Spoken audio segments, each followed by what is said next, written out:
Muy buena tarde, jóvenes de primero básico. Vamos a dar inicio a nuestra clase del día de hoy, tomando en cuenta, ¿verdad?, que ya es nuestra segunda clase del último bloque. La clase anterior estábamos hablando un poco sobre la Constitución y qué es lo que en ella contiene. El día de hoy vamos a ver lo que son los derechos humanos. Y acá les coloqué algunos datos importantes para poder entender qué son los derechos humanos.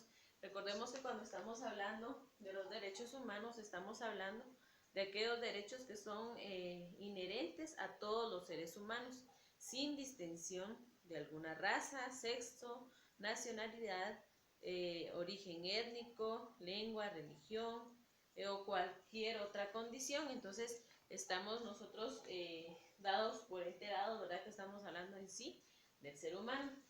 Los derechos humanos se constituyeron prácticamente en una declaración universal de los derechos humanos. Esta fue una resolución que hizo la Asamblea General de las Naciones Unidas en París en el 10 de diciembre de 1948, la resolución 217A, sección 3, ¿verdad?, donde nos da prácticamente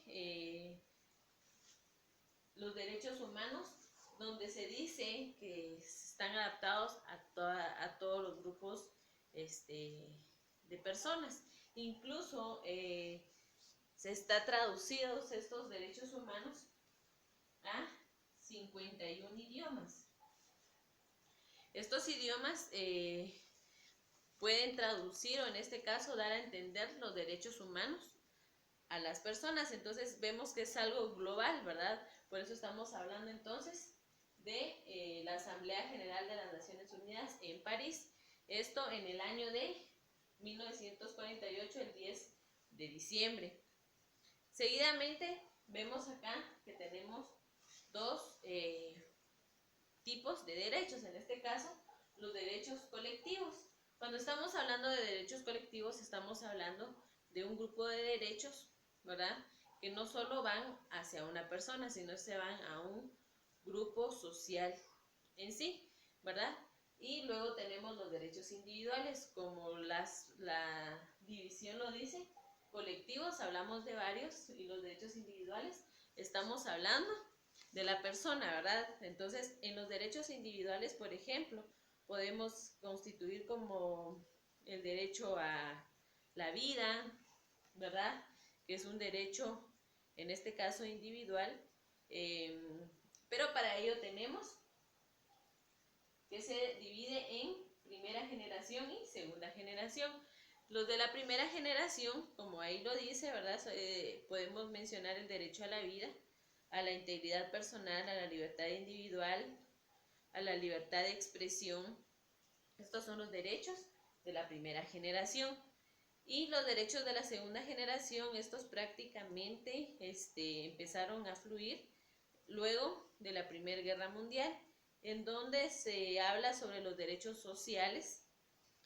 Podemos hablar también, ¿verdad?, sobre el derecho al trabajo, el derecho a la salud, el derecho a la educación, el derecho a la seguridad social, el derecho también, ¿verdad?, de la libertad de asociación. Y estos prácticamente son los derechos individuales, que a pesar, ¿verdad?, de que decimos que son los que adopta una persona de por sí, lo tenemos que se divide en dos tipos de derechos individuales, primera y segunda generación. Entonces, la siguiente clase vamos a continuar con este tema y vamos a asignar una pequeña actividad. Pero para el día de hoy les quiero adelantar que ustedes van a trabajar, no sé si ya se dieron cuenta antes de decirles eso, que ya tenemos nuestras banderitas, ¿verdad? Recordemos que estamos en un mes patrio en donde estamos celebrando la independencia de nuestro país, y para ello, como siempre, nosotros hemos logrado dar una pequeña enseñanza sobre lo que va o lo que está pasando en este mes, pero lamentablemente no vamos a llevar a cabo las actividades comúnmente hacíamos, ¿verdad? En cada año, como por ejemplo el desfile, los actos cívicos, algún concurso de poemas, de cantos a Guatemala. Entonces, lamentablemente, por el sistema en que estamos trabajando no lo vamos a poder hacer, pero no significa que lo vamos a dejar de conmemorar. Lo que ustedes van a realizar es una actividad con una puntuación donde se les va a asignar cierto valor y ustedes van a realizar un álbum de todos los símbolos patrios. Lo que yo necesito es de que ustedes agreguen todos los símbolos patrios, su referencia, el por qué es símbolo patrio, qué significa, incluso ahí sí que bueno, yo creo que va a ser la creatividad de cada quien, pero si usted puede hacer su símbolo patrio de una forma creativa, ¿verdad? Yo no sé si con fideos, con copitos, con bolitas, o yo no sé, usted yo creo que es el que va a tener una libertad para poder expresarse en este trabajo, también se vale, ¿verdad? Recordemos que son los símbolos patrios de nuestra Guatemala. Y para ello entonces se los adelanto, ¿verdad? No va en la hoja de contenido anotada la actividad, pero sí va en la guía del cronograma de tareas. Entonces esta guía yo creo que se las voy a enviar en el transcurso de esta semana y ustedes van a observar que ahí está y tiene su valor también. Entonces, de preferencia, yo les sugeriría que empiecen a trabajarlo con tiempo para que cuando se llegue la hora de calificar los trabajos, ustedes ya tengan adelantado este otro trabajo, ¿verdad? Recordemos que es el 15 de septiembre, por lo tanto, no significa que solo hasta el 15, no, usted lo puede realizar despacio, pero que usted aprenda el significado de cada símbolo que nosotros tenemos aquí en nuestro país.